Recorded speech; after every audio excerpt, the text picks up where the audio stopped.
Doherty. Fine Gael have now been in power for 12 years, and since 2016, Fine Gael and Fianna Fáil have delivered 8 housing budgets together. And in that time, the housing crisis has only got worse. It has mutated into a social disaster.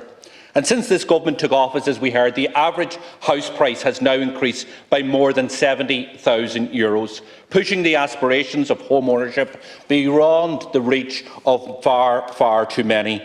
Rents are up by nearly 25%. That means that the average rent is €4,000 more this year than when this government took office just over 3 years ago. The abject failure by Fine Gael and Fianna Fáil has left so many young people, so many families and even pensioners without hope.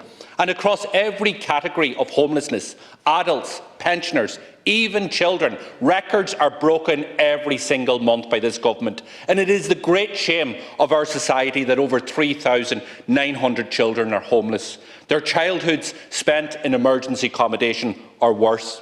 On any measure, this government has failed. Its housing plan is in tatters. The targets are too low. It is therefore incredible that in the recent budget, this government decided to not increase funding for the delivery of a single affordable, social or cost rental homes beyond the low targets of their failed housing plan, and no new measures to tackle the scourge of homelessness. The rate of home ownership is falling under this government, with all the evidence pointing to a government that is against home ownership. But I want to be clear. The housing crisis can be solved, but it will not be solved by its architects, those in Fine Gael or in Fianna Fáil.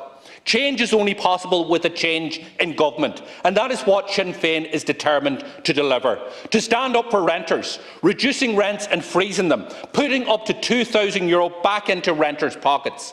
To deliver a public housing programme that meets the scale of the challenge that we face, starting with the delivery of 21,000 social and affordable homes. By cutting the red tape that holds up crucial developments and tackling the scourge of vacancy and dereliction. And by moving heaven and earth to protect renters and to make home ownership a reality for so many who are today without hope. Our people can no longer the failure of this government. The damage is far too deep. The cost is too high. Their time is up. It is time for change.